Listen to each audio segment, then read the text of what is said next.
ഈ ഓപ്പറേറ്റർ എങ്ങനെ വല്ല മെസ്സേജും കിട്ടിയാൽ? കുഴപ്പമൊന്നുമില്ല, അറിയുന്ന ആളാ. പിന്നെ ഞാൻ പ്രത്യേക ഇൻസ്ട്രക്ഷൻ കൊടുത്തിട്ടുണ്ട്. Very good. So that is over. ഇനി ഇങ്ങനെ ഒരു പ്ലോട്ട് സത്യമാണെന്നിരിക്കട്ടെ, അവർ ഏത് രീതിയിലായിരിക്കും ഓപ്പറേറ്റ് ചെയ്യുക? അവർ തന്നെ നേരിട്ടോ, അതോ അവർക്ക് അടുപ്പമുള്ള വല്ല മുതലാളിമാരുടെ ഗുണ്ടകൾ വഴിയോ, അതോ മറ്റു വല്ല വിധത്തിലോ? What do you think? നേരിട്ടാകാൻ ഒരിക്കലും വഴിയില്ല. മുതലാളിമാരുടെ ഗുണ്ടകൾ വഴിയാണെങ്കിൽ അത് ഒരുപാട് പേര് അറിയാനുള്ള സാധ്യതയുണ്ട്. ആ റിസ്ക് അവരെടുക്കില്ല. പിന്നെ ഐ സ്ട്രോങ്ലി ഫീൽ അങ്ങനെ ഒരു പ്ലോട്ട് ഉണ്ടെങ്കിൽ അതൊരു പ്രൊഫഷണൽ വർക്കായിരിക്കും. An assassin's job. ഒരു വാടക കൊലയാളി ആയിരിക്കും അതിന്റെ പിന്നിൽ. അങ്ങനെ ഒരാളുണ്ടോ? പോലീസ് റെക്കോർഡിലില്ല. അപ്പോൾ വേണമെങ്കിൽ ഒരു ക്രിമിനലിനെ പ്രൊഫഷണലാക്കി എടുക്കാം. Do one thing. സംശയമുള്ള ക്രിമിനൽസിന്റെ ലിസ്റ്റ് റെക്കോർഡ് ഓഫീസിൽ നിന്നും കളക്ട് ചെയ്യണം. അറേഞ്ച് ചെയ്തു.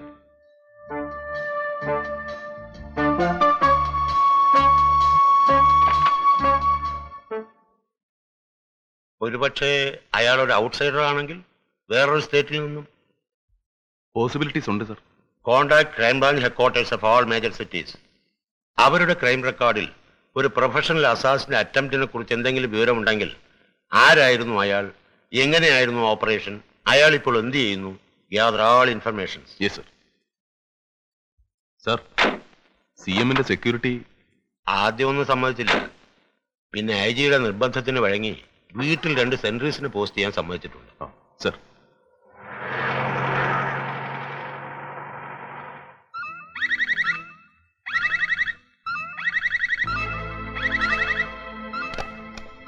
പാപ്പച്ചനല്ലേ? അതെ. വിശ്വം എല്ലാം അറേഞ്ച് ചെയ്തിട്ടുണ്ട്. ഞാൻ നാളെ രാവിലെ മദ്രാസിലേക്ക് പോകും. അവിടെ നിന്ന് ബോംബെയിലേക്ക്. 2 ആഴ്ച കഴിഞ്ഞ് മടങ്ങി വരും. ഞാൻ തിരിച്ചു വരുമ്പോൾ. താനെന്തിനാ ഈ സമയത്ത് പോകുന്നത്? പോയിട്ട് അത്യാവശ്യമുണ്ട്. നേരത്തെ പ്ലാൻ ചെയ്തിരുന്ന വിവരം കൈമൾ സാറിനെയും മറ്റുള്ളവരെ അറിയിച്ചേക്കണം. വയ്ക്കട്ടെ.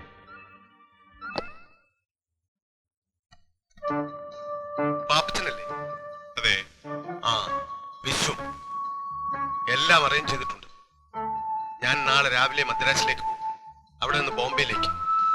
2 ആഴ്ച കഴിഞ്ഞ് മടങ്ങി വരും. ഞാൻ തിരിച്ചു വരുമ്പോൾ.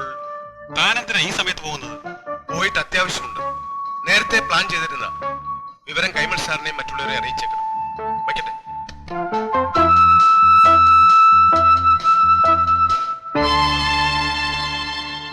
നമുക്ക് ആ വിശ്വത്തെയും പാപ്പച്ചനെയും കസ്റ്റഡിയിലെടുത്താലോ? വേണ്ട വേണ്ട, ആ പാപ്പച്ചനെ വെറുതെ വിട്ടേക്ക്. അയാളെ തൊടണ്ട. ഈ തെളിവ് വെച്ചൊന്നും ചെയ്യാൻ ഒക്കില്ല. കൂടാതെ അയാൾ MLA ആണ്. ഈ ലോകം മുഴുവൻ അറിയും. വെറുതെ പുലിവാലാകും. അപ്പോ വിശ്വത്തെയോ? നിയമപരമായി അയാളെ ഒന്നും ചെയ്യാൻ പറ്റില്ല. ഇതിലെന്താ ഉള്ളത്? അയാൾ എന്തോ അറേഞ്ച് ചെയ്തിട്ടുണ്ടെന്നും മദ്രാസിലോ ബാംബയ്ക്കോ പോവുകയാണെന്നും പറഞ്ഞു. അതിനെന്താ? Nothing wrong in it. പിന്നെ നമുക്ക് അയാളെ സംശയമുള്ളതുകൊണ്ട് വി വിൽ ട്രൈ ഹിം. ഇപ്പൊ തന്നെ പോയാലോ? അത് വേണ്ട സർ. അയാൾ പറക്കാൻ തുടങ്ങട്ടെ. അയാൾ ഇവിടെ ഇല്ല എന്നുള്ള ധാരണയിൽ തന്നെ മറ്റുള്ളവർ ഇരുന്നോട്ടെ.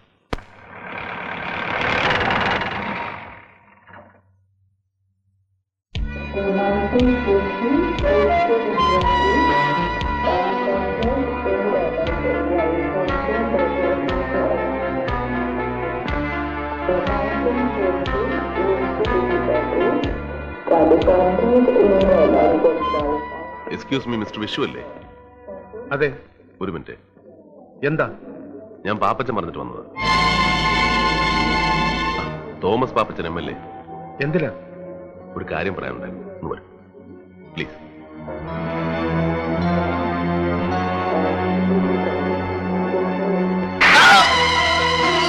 പറടാ, ആരാണ് നിന്റെ പിന്നില്? ആരാണ് ആ വാടക കൊലയാളി? പറടാ. പറയാൻ പറഞ്ഞില്ലെങ്കിൽ ഞാൻ കൊന്നുപോയി. പറയണം. പറയാൻ. ഞാൻ പറയാം. ഇനി എന്നോട് ചേരുത്.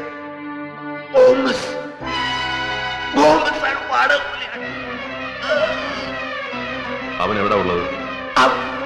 എവിടെയുള്ളത് എനിക്കറിഞ്ഞൂടാ. ഞാൻ കണ്ടത് ഒരു ഹോട്ടലിൽ വെച്ചാ.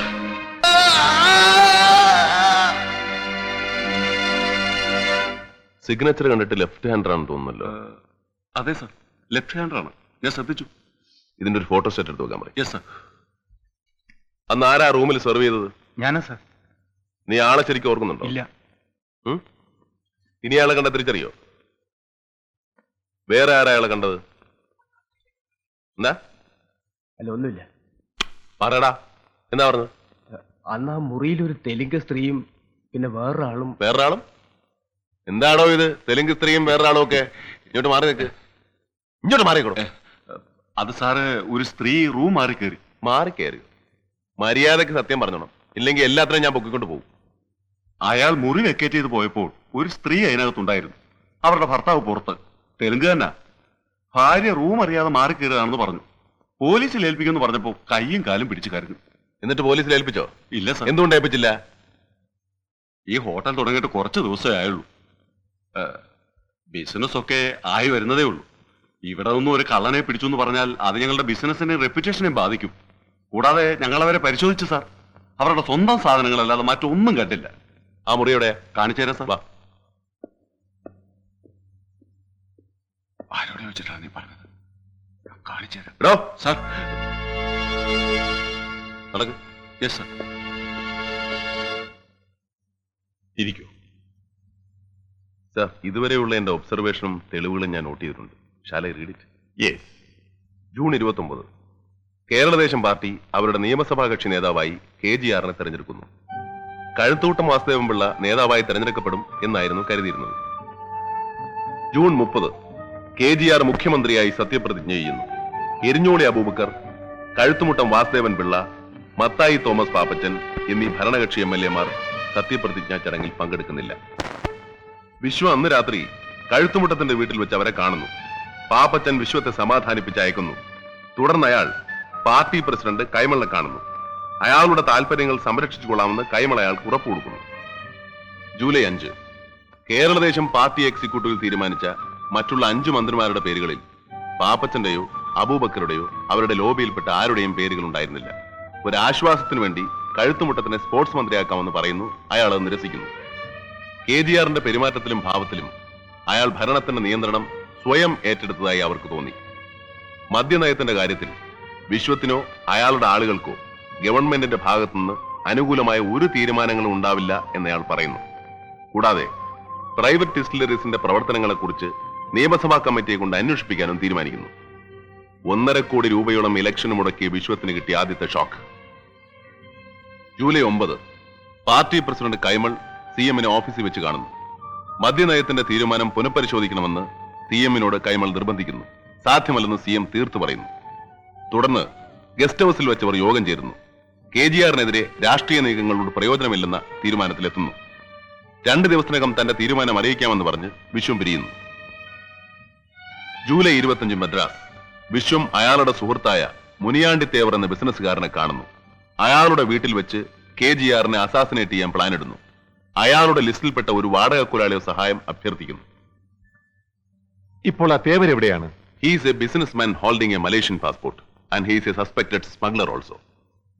അതിന്റെ ആവശ്യങ്ങൾക്ക് വേണ്ടി അയാൾ മദ്രാസ് സന്ദർശിക്കും. പക്ഷേ മദ്രാസ് പോലീസിൽ അന്വേഷിച്ചപ്പോൾ അറിയാൻ കഴിഞ്ഞത് അവരുടെ പക്കൽ അയാൾക്കെതിരെ വ്യക്തമായ ചാർജ് ഒന്നുമില്ല. അതുകൊണ്ട് ഇന്റർപോളിനോ മലേഷ്യൻ പോലീസിനോ നമ്മളെ സഹായിക്കാനാവില്ല. But I have requested the crime branch headquarters Madras to inform us immediately if this Thevar is found again in Madras. ജൂലൈ 28 ഗോമസ് എന്ന വാടക കൊലയാളി ഇവിടെ മ്യൂസിയത്തിൽ വെച്ച് വിശ്വവുമായി കണ്ടുമുട്ടുന്നു. CM-നെ അസാസിനേറ്റ് ചെയ്യാനുള്ള പ്ലാൻ ഉറപ്പിക്കുന്നു. ഈ ഗോമസ് എന്നുള്ള പേര് തന്നെ ഫേക്കാണ്. വിശ്വത്തിന് ഇയാളുടെ യഥാർത്ഥ പേരോ ഒറിജിനോ നാടോ ഇപ്പോ താമസിക്കുന്ന സ്ഥലമോ ഒന്നും അറിയില്ല.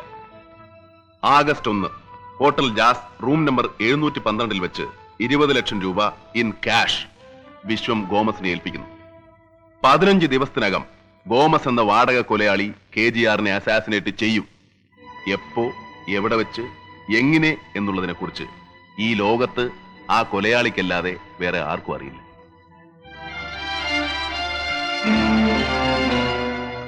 പിന്നെ എന്ത് സംഭവിച്ചു എന്നുള്ളത് സാറിന് അറിയാം. ഈ വിശ്വം ഇപ്പോഴും എവിടെയാണ്? He's under custody. You have done a good work, Mr. Perumal. I hope I will get a good news from you soon. Thank U.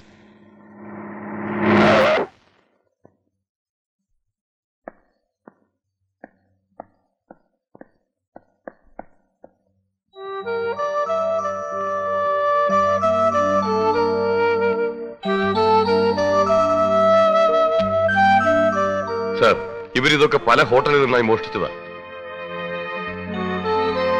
ഇവരുടെ ഫോർമാലിറ്റീസ് ഒക്കെ കഴിഞ്ഞില്ലേ? Yes sir. ഞാനിവരെ കൊണ്ടുപോയിക്കോട്ടെ? ശരി സാർ. അടോ നടക്കടാ. എവിടേക്കാ ഞങ്ങളെ പോടാ. കൊണ്ടുപോണേ? സാർ എന്തിനാ ഉപദ്രവിക്കുന്നത്? മര്യാദക്ക് പറഞ്ഞാ പോരെ? നടക്കുമോളെ.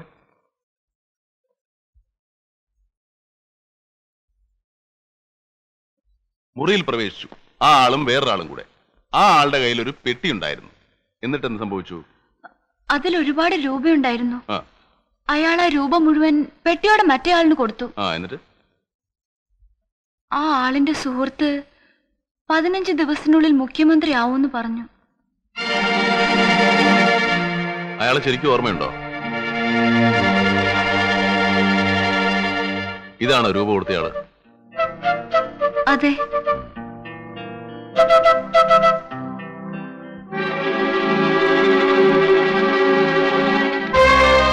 ഇതിലേതുപോലെ ഇരിക്കും അയാളുടെ കണ്ണുകൾ?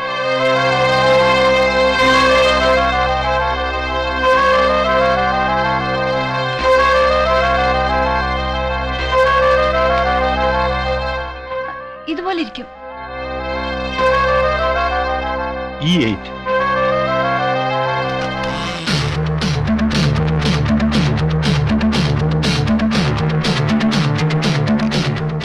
മൂക്കോ?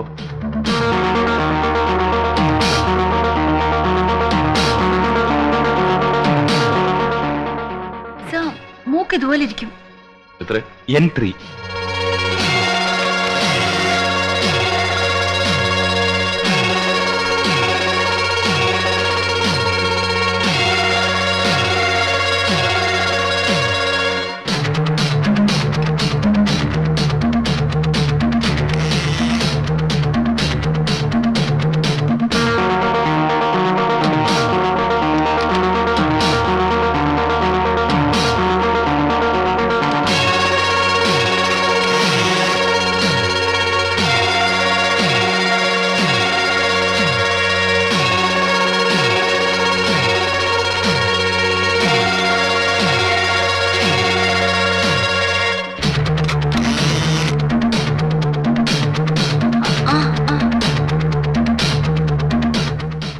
ഏതാണ്ട് ഇതുപോലെയാണ് സാർ. ഇത് ഫിനിഷ് ചെയ്തിട്ട് ഒരു ഫോട്ടോ കോപ്പി എടുക്കണം. Yes sir.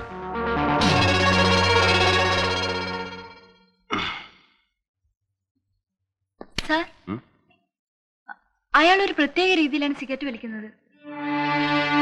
ഇങ്ങനെ ഒന്ന് കാണിച്ചു.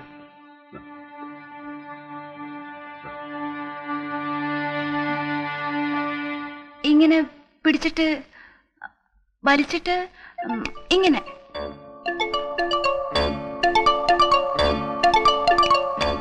ആ, അത് തന്നെ, അങ്ങനെ തന്നെ.